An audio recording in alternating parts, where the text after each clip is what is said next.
Perkenalkan, nama saya Siti Soubira dari kelas S1 semester 2. Terima kasih atas kesempatan yang telah diberikan. Yang terhormat kepada Bapak Iqbal S. Hum M. Hum selaku dosen pengampu mata kuliah Sejarah Hukum Islam. Nah, jadi adanya video ini sebagai pengganti UAS atau ujian akhir semester. Adapun 5 soal yang telah diberikan, yaitu yang pertama, jelaskan cara mazhab Imam Hanafi dan Maliki dalam memutuskan suatu hukum. Dan yang kedua yaitu jelaskan perbedaan ahlu ra'yi dan ahlu hadis terhadap pandangan tentang hukum Islam. Dan yang ketiga yaitu jelaskan kondisi penerapan syariah Islam pada masa Hindia Belanda. Yang keempat yaitu jelaskan apa yang dimaksud dengan Islam Nusantara dan perkembangannya. Dan yang terakhir yaitu jelaskan salah satu contoh penerapan syariah Islam di Indonesia. Nah, itulah pertanyaan itulah dari 5 pertanyaan yang telah diberikan. Nah, di sini saya akan memaparkan jawaban dari pertanyaan-pertanyaan tersebut. Baiklah, saya akan memaparkan jawaban dari pertanyaan pertama, yaitu jelaskan cara mazhab Imam Hanafi dan Maliki dalam memutuskan suatu hukum. Jadi, mazhab Hanafi dan Maliki adalah 2 dari 4 mazhab utama dalam Islam yang memiliki metode dan pendekatan berbeda dalam memutuskan suatu hukum. Nah, saya akan menjelaskan mengenai metode dari kedua mazhab tersebut beserta contoh penerapannya. Jadi, mazhab Hanafi dalam metode pengambilan hukum yaitu Quran dan Sunnah. Mazhab Hanafi menetapkan Quran dan Sunnah sebagai sumber utama hukum. Kemudian ijma, konsensus para ulama, juga menjadi sumber hukum penting dalam mazhab Hanafi. Kemudian qiyas atau analogi, yaitu penerapan hukum dalam kasus yang sudah ada ke kasus yang baru yang serupa. Kemudian ihtisan, preferensi hukum untuk menghindari kesulitan atau ketidakadilan dalam penerapan hukum. Nah, kemudian yang terakhir yaitu urf ataupun kebiasaan setempat yang tidak bertentangan dengan syariat Islam, juga bisa dijadikan pertimbangan. Nah, adapun contoh penerapannya yaitu contoh dalam sholat. Dalam mazhab Hanafi, posisi tangan dalam sholat berbeda dibandingkan dengan mazhab lain. Misalnya, tangan disilang di bawah pusar berdasarkan hadis yang dipahami oleh para ulama Hanafi. Kemudian mazhab Maliki. Jadi metode pengambilan hukum yaitu Quran dan Sunnah. Mazhab Maliki juga menempatkan Quran dan Sunnah sebagai sumber utama hukum. Amal al-Madinah, praktik masyarakat Madinah pada masa Nabi Muhammad dianggap sebagai sunnah yang kuat karena banyaknya sahabat yang tinggal di sana. Ijma, konsensus para ulama. Kemudian qiyas, analogi atau deduksi hukum dari kasus yang ada. Maslahah mursalah, yaitu pertimbangan kemaslahatan umum yang tidak disebutkan secara eksplisit dalam nas, tetapi mendatangkan manfaat umum dan menghindari kemudaratan. Kemudian urf, kebiasaan yang tidak bertentangan dengan syariat. Contoh, Jadi contoh penerapannya yaitu dalam puasa. Dalam mazhab Maliki, orang yang berpuasa diperbolehkan untuk mencicipi makanan ataupun tanpa menilainya. Jika ada kebutuhan seperti memastikan makanan cukup asin atau mendasarkan kemaslahatan umum dan kebiasaan masyarakat yang diterima. Jadi kesimpulan dari kedua mazhab tersebut yaitu mazhab Hanafi dan Maliki sama-sama menggunakan qiyas dan sunnah sebagai sumber utama, tetapi mereka memiliki pendekatan tambahan yang berbeda seperti ihtisan dalam mazhab, kemudian dalam mazhab Hanafi dan amal ahlu al-Madinah, serta maslahah dan mursalah dalam mazhab Maliki. Pendekatan ini mencerminkan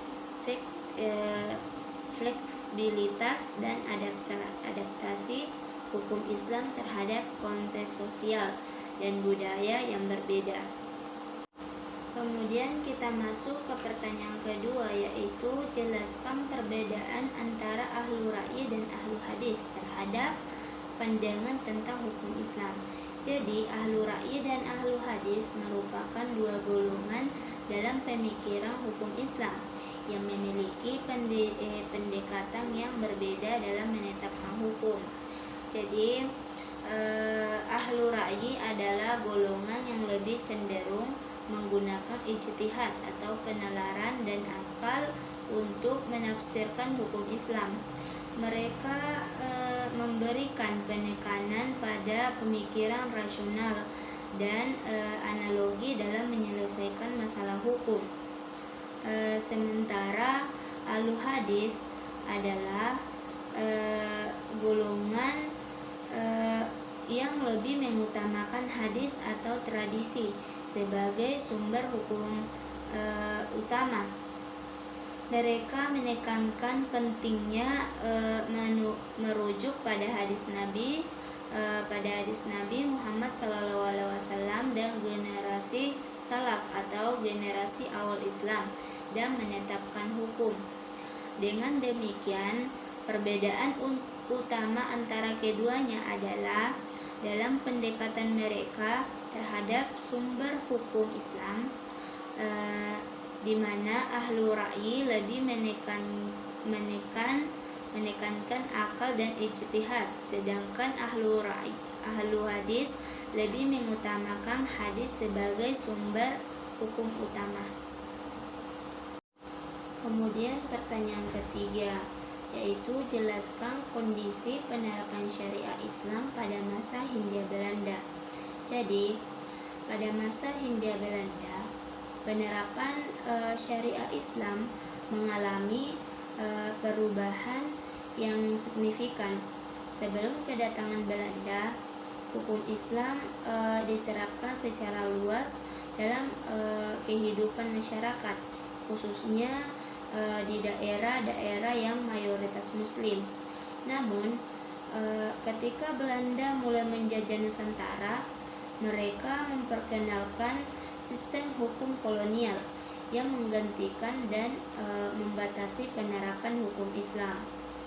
Nah, di sini saya akan menjelaskan beberapa poin penting terkait penerapan syariat Islam pada masa Hindia Belanda. Jadi, pembatasan hukum Islam tetap diakui, tetapi hanya dalam urusan-urusan keagamaan dan adat istiadat seperti perkawinan, perceraian, dan warisan. Urusan pidana dan hukum publik lainnya diambil alih oleh hukum kolonial Belanda. Dualisme terjadi dalam sistem hukum, di mana masyarakat pribumi mengikuti hukum Islam dan adat, sementara hukum kolonial berlaku untuk urusan administratif dan kasus-kasus yang melibatkan orang Eropa atau urusan yang lebih luas. Pengawasan oleh pengadilan, pengadilan kolonial, pengadilan agama, ataupun pengadilan syariah yang menangani perkara-perkara Islam berada di bawah pengawasan pengadilan kolonial. Ini berarti meskipun pengadilan agama masih berfungsi, keputusan akhirnya itu bisa diawasi dan diintervensi oleh otoritas kolonial. Politik Belanda. Belanda mengadopsi politik ateis pada awal ke-20 yang salah satu aspeknya adalah pendidikan bagi pribumi. Dalam konteks ini, Belanda membatasi pendidikan agama Islam dan mendirikan sekolah-sekolah yang lebih menekankan pada pendidikan sekuler, resistensi dan adaptasi. Masyarakat Muslim menunjukkan berbagai bentuk resistensi terhadap upaya kolonial. Untuk mengurangi peran syariah, namun beberapa pimpinan Muslim dan ulama juga beradaptasi dengan mencari cara untuk tetap mempertahankan praktik-praktik syariah dalam batas-batas yang diizinkan oleh pemerintah kolonial. Dengan demikian, penerapan syariah Islam pada masa Hindia Belanda mengalami pembatasan yang signifikan, namun tetap bertahan dalam bentuk-bentuk yang disesuaikan dengan konteks kolonial. Kemudian pertanyaan keempat, yaitu jelaskan mengenai apa yang dimaksud dengan Islam Nusantara dan perkembangannya. Jadi, Islam Nusantara adalah konsep Islam yang berakar dan berkembang di Indonesia dengan mempertimbangkan budaya dan tradisi lokal. Islam Nusantara menekankan pada harmoni antara ajaran Islam, nilai-nilai kearifan lokal seperti toleransi, gotong royong, dan moderasi. Perkembangan Islam Nusantara dimulai sejak penyebaran Islam di Indonesia oleh para pedagang dan ulama dari Timur Tengah dan India yang berintegrasi dengan budaya lokal. Islam Nusantara mengalami puncaknya pada masa kerajaan-kerajaan Islam seperti Demak, Mataram, dan Aceh. Saat ini konsep Islam Nusantara terus dikembangkan oleh organisasi seperti Nahdlatul Ulama atau NU yang menekankan pentingnya menjaga tradisi sambil tetap berpegang pada prinsip-prinsip Islam.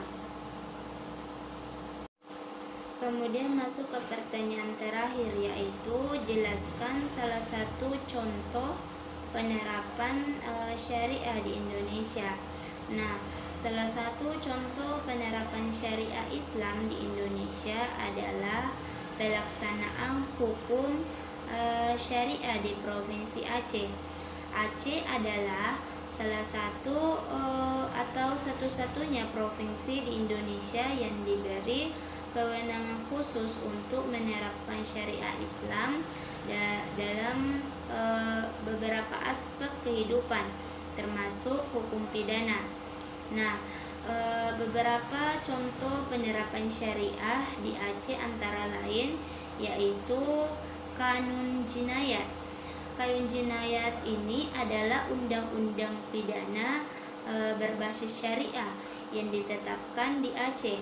Kanun Jinayat mengatasi berbagai pelanggaran termasuk perzinahan, perjudian, minuman keras, dan hubungan seksual di luar nikah.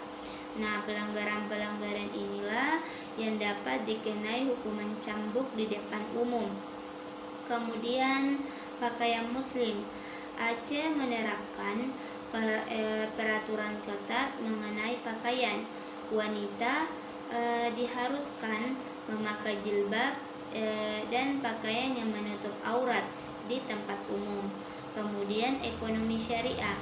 Aceh juga mendorong pengembangan ekonomi berbasis syariah, termasuk Bank Syariah atau BSI dan lembaga keuangan lainnya yang sesuai dengan prinsip-prinsip syariah.